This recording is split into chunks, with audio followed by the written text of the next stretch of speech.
Hello बच्चों। तो आ गए आप फिर से बीएससी फर्स्ट ईयर के बच्चे आ गए हमारे पास फिर से पढ़ने के लिए। So warm welcome to the Garima classes. सबसे पहले इंपॉर्टेंट चीज हम लोग बात क्या कर रहे हैं, हम लोग बात कर रहे हैं क्लोरोप्लास्ट के बारे में। क्लोरोप्लास्ट के अब तक मैंने आप लोगों को शायद 3 वीडियोस भेज चुकी हूँ। ये 4th एंड लास्ट वीडियो है। देखो बच्चों, हम लोग चाहें तो इन चैप्टर्स को हम लोग इन टॉपिक्स को हम लोग बहुत शॉर्ट एंड कंसाइज वे में खत्म कर सकते हैं, but you are a BSc students, so you have to elaborate in the whole things. ठीक है, आप लोगों को सब चीजों को बहुत ही इलाबरेट तरीके से पढ़ना है ताकि आप अच्छा सा क्या कहते हैं इसको लिख सके। तो हमारे टीचर्स कहा करते थे how much you matter you have, मतलब आपके पास जितना ज्यादा मैटर होगा उतना ही अमाउंट में आप उसको रिड्यूस कर सकते हो। I am so sorry but still this is the fact कि हमको याद तो हम इतना सारा करते हैं लेकिन एग्जाम तक ज्यादा ज्यादा ज्यादा ज्यादा इतना हो जाता है। ऐसा ही होता है ना, तो हम ऐसा नहीं करेंगे, हम बहुत सारा याद करेंगे और बहुत सारा ही लिख कर आएंगे।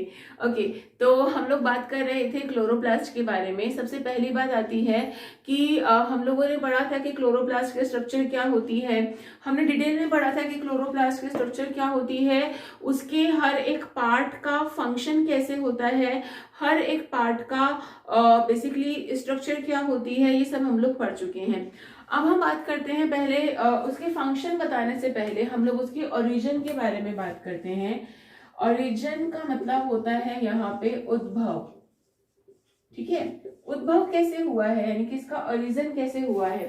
पहली इंपॉर्टेंट चीज अगर हम लोग बात करें, हर चीज अपने प्रिकर्सर से बनती है जिसको हम बोलते हैं पूर्ववर्ती काय। ठीक है, तो यहाँ पे जैसे कि अगर हम लोग बात करें कि जो ये आपका हरित लवक होता है जिसको हम प्लास्टिड बोल रहे हैं या क्लोरोप्लास्ट बोल रहे हैं, यहाँ पे कोशिका के बहुत सारे अवयव जो हैं, कंपोनेंट्स ऑफ द सेल्स हैं, वो आपस में जुड़ते हैं। ठीक है, और जुड़ने के मतलब हम ये मान के चलते हैं कि भाई जब उद्विकास हुआ यानी कि एवोल्यूशन हुआ, आप लोगों ने क्या पढ़ा हुआ है, आप लोगों ने शायद मेरे ख्याल से क्लासिफिकेशन जरूर पढ़ा होगा, जहां पे आप लोगों ने एक चीज जरूर पढ़ी होगी। सबसे पहले क्या हुई थी, एल्गीज हुई थी। Algae, then pteridophyta, then bryophyta, then आगे और क्या कहते हैं प्लांट डेवलप हुए जिनको हमने जिम्नोस्पर्म्स कहा, और क्या बोला जिनको हम लोगों ने एंजियोस्पर्म्स बोला। तो ये क्लासिफिकेशन हम लोग यूजुअली पढ़ते हैं। दूसरी इंपॉर्टेंट चीज आप लोग यहाँ पे ये बताते हो कि यहाँ पे जो डेवलपमेंट होना शुरू हुआ तो नेचुरली एल्गी से पहले भी कुछ ना कुछ तो होगा। आप लोगों ने एक चीजें पढ़ी होंगी जिनको हम बोलते हैं प्रोटोजोआ। प्रोटोजोआ में भी स्पेशली युग्लिना या स्लाइम मोल्ड्स के बारे में आप लोग पढ़ते हैं। कुछ ऐसे चीजें डेवलप हुई जो कि कनेक्टिंग लिंक थी किसके बीच में, जो कनेक्टिंग लिंक थी अगर हम लोग बात करें एनिमल और प्लांट के बीच में, तो जहां से एनिमल से प्लांट्स का डेवलपमेंट हुआ या प्लांट से एनिमल का डेवलपमेंट हुआ, ये एक तर्क का विषय है, इसके बारे में हम आगे कभी डिस्कशन करेंगे। बट यहाँ पे डेवलपमेंट पहले किस चीज का हुआ था, प्लांट बनने के लिए यहाँ पे डेवलपमेंट हुआ था सबसे पहले प्लास्टिड्स का। ठीक है, यानी कि लवकों का, है ना। तो लवक में सबसे पहले यहाँ पे क्या बनते हैं, प्रोप्लास्टिड्स बनते हैं।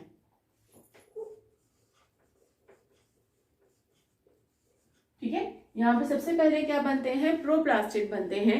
इन्हीं प्रोप्लास्टिड से डेवलपमेंट हुआ है अलग अलग चीजों का। ठीक है, किस किस चीज का डेवलपमेंट हुआ है, क्लोरोप्लास्ट,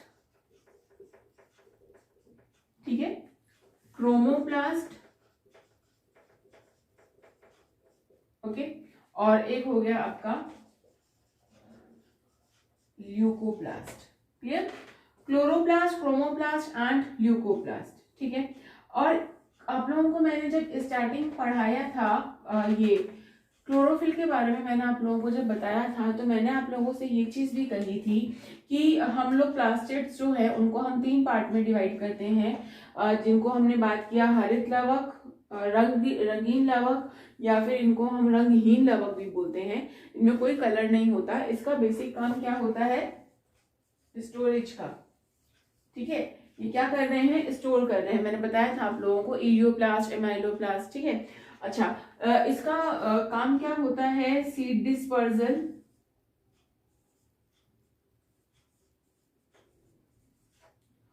और पॉलिनेशन, क्योंकि इसके अंदर क्या प्रेजेंट होते हैं, कलर्स प्रेजेंट होते हैं, बहुत सारे वेरियस टाइप के यहाँ पे कलर्स प्रेजेंट होते हैं। क्लोरोप्लास्ट जो होता है ये कौन से कलर का होता है, ग्रीन, और इसका बेसिक फंक्शन क्या होता है, इसका बेसिक फंक्शन जो होता है वो फोटोसिंथेसिस का होता है, पहली बात। दूसरी इंपॉर्टेंट चीज आपको ध्यान रखने वाली ये है कि ये आपस में इंटर कन्वर्टेबल होते हैं। देखो मैं यहाँ पे निशान लगा रही हूँ उत्क्रमणीय अभिक्रियाओं वाले।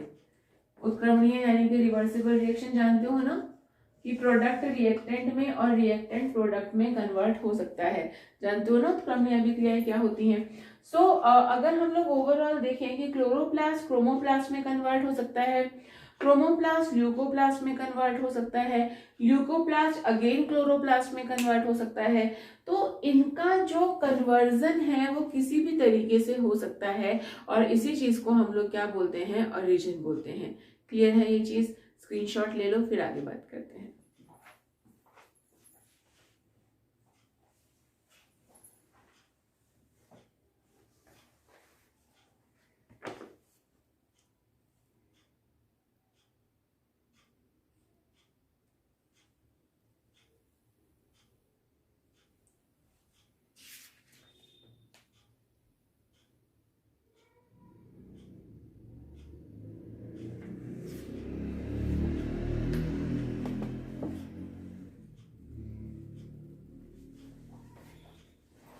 तो बच्चों आप लोगों ने इसका स्क्रीनशॉट ले लिया होगा। नेक्स्ट हम लोग बात करते हैं इनके फंक्शंस के बारे में। और फंक्शन आप लोगों को देखो यूजुअली तो पता ही है, फिर भी हम इनके फंक्शन के बारे में थोड़ा सा डिस्कशन कर लेते हैं।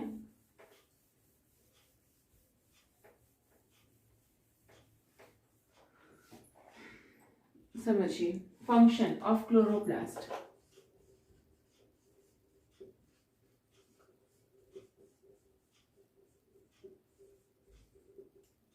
ठीक है, प्लास्टिड के यानी कि लवकों के फंक्शन के बारे में अगर हम लोग बात करें तो इनका सबसे पहला फंक्शन जो होता है, फर्स्ट फंक्शन जो होता है कि क्लोरोप्लास्ट के अंदर यहाँ पे क्या हो रहा है, यहाँ पे फोटोसिंथेसिस हो रहा है। ठीक है, क्लोरोप्लास्ट के अंदर यहाँ पे क्या हो रहा है, फोटोसिंथेसिस हो रहा है।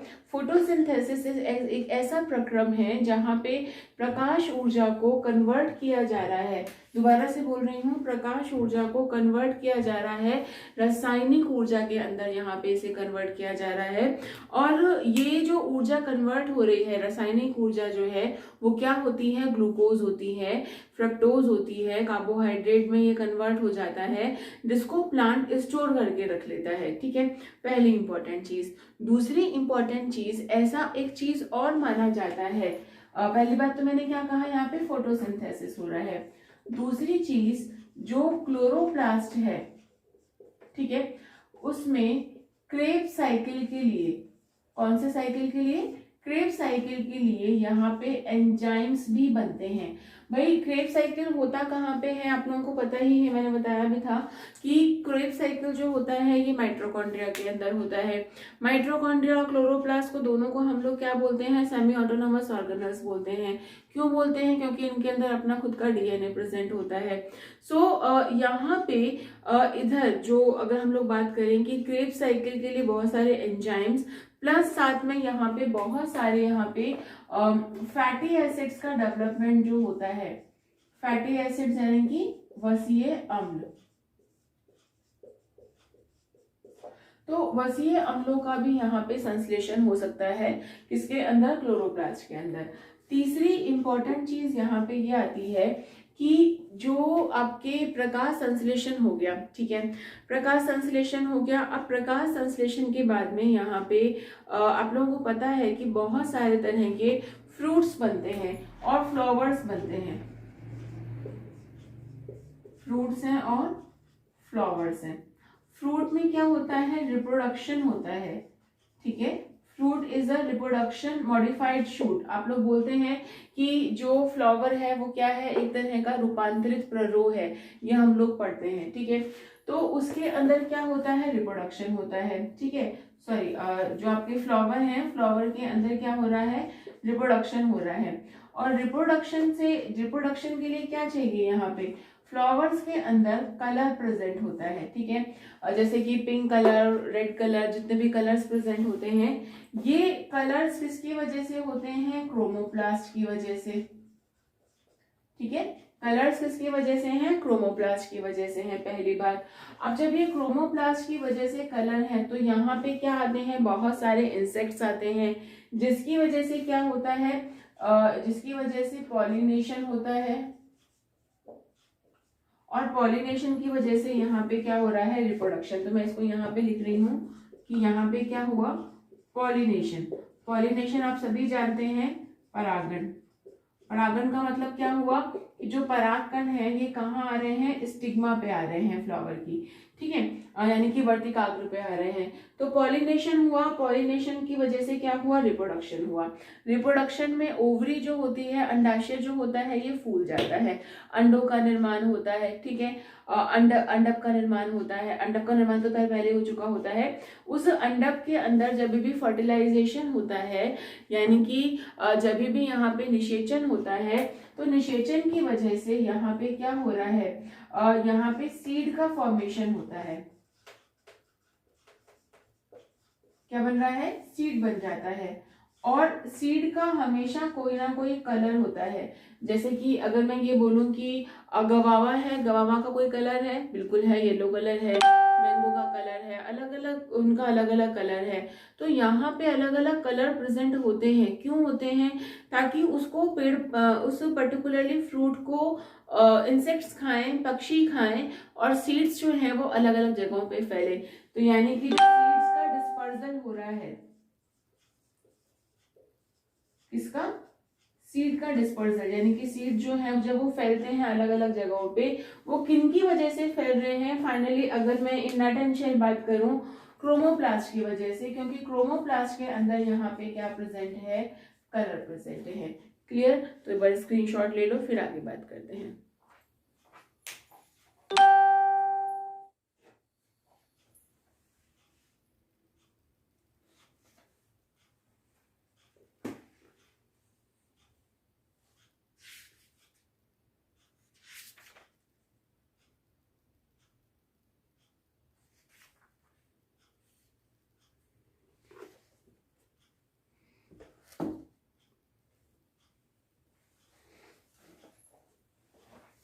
चलिए, तो आपने इसका स्क्रीनशॉट ले लिया होगा। नेक्स्ट इंपॉर्टेंट चीज यहाँ पे ये आती है कि मैंने आपको पहले भी कहा था कि यहाँ पे कुछ हद तक स्टोरेज भी हो रहा है। किसका स्टोरेज हो रहा है यहाँ पे, मैंने जब आपको पहले कहा था कि जो ल्यूकोप्लास्ट होता है, ल्यूकोप्लास्ट के अंदर स्टोरेज हो रहा है। किस चीज का स्टोरेज हो रहा है, ल्यूकोप्लास्ट के अंदर फैट का स्टोरेज हो रहा है, प्रोटीन का स्टोरेज हो रहा है, या कार्बोहाइड्रेट का स्टोरेज होता है। सो जो ये स्टोरेज हो रहा है, यानी कि जो संचय हो रहा है, ये आगे फ्यूचर पर्सपेक्टिव्स को देखते हुए ध्यान में रखा जाता है कि अगर बाय चांस फोटोसिंथेसिस नहीं हुआ तो, टेम्परेचर इंक्रीज या कम हो गया तो, या हमें कार्बन डाइऑक्साइड नहीं मिली तो, या फिर कुछ भी रीजन XYZ जो है, तो उसकी वजह से प्लांट क्या करता है, अपने साथ में चीजों को स्टोर करके रखता है। तो ल्यूकोप्लास्ट का जो काम है वो फोटोसिंथेसिस नहीं करेगा, पहली इंपॉर्टेंट चीज। दूसरी इंपॉर्टेंट चीज ये कि ल्यूकोप्लास्ट कहाँ पाया जाएगा, वो ऐसी जगहों पे पाया जाएगा जहां पे सनलाइट अवेलेबल नहीं होती है। क्लियर, जहां पे सनलाइट नहीं होती है वो वहां पाया जाता है। चौथी इंपॉर्टेंट चीज कि यहाँ पे वो क्या करके रख रहा है, प्रिजर्व करके रख रहा है रिजर्व फूड मटेरियल को। तो ये बात आपको ध्यान देनी बहुत जरूरी है। चलिए, अब यहाँ पे एक दो बातें और ध्यान में रखिए। पहली बात, क्योंकि यहाँ पे डीएनए की उपस्थिति है, यहाँ पे डीएनए प्रेजेंट है क्लोरोप्लास्ट के अंदर, तो कुछ मूवमेंट के अंदर यहाँ पे क्लोरोप्लास्ट का डिवीजन अपने आप से हो सकता है। दूसरी इंपॉर्टेंट चीज, कुछ प्रोटीन्स जो डीएनए बनाता है, जो न्यूक्लियस बनाता है, जो केंद्रक बनाता है, उन प्रोटीन्स का ये डेवलपमेंट कर सकता है, कुछ एंजाइम्स का डेवलपमेंट कर सकता है। क्यों, क्योंकि ये इसके अंदर राइबोसोम्स प्रेजेंट हैं, तो ये एक तरह की सेमी ऑटोनोमस संरचनाएं हैं। ओके, तो यहाँ पे हम बात खत्म करते हैं आपके हरित लवक के बारे में। कल हम लोग पढ़ेंगे राइबोसोम्स के बारे में, राइबोसोम्स क्या होते हैं, उनकी स्ट्रक्चर क्या होती है। अच्छा, दूसरी इंपॉर्टेंट चीज़, मैंने अभी तक आप लोगों को 2-3 चीज़ें बताई थी। Membrane, double membrane structures, double membrane structure में हम लोगों ने केंद्रक पढ़ा, हम लोगों ने हरितलवक पढ़ा, हम लोगों ने क्या कहते हैं माइटोकॉन्ड्रिया पढ़ा।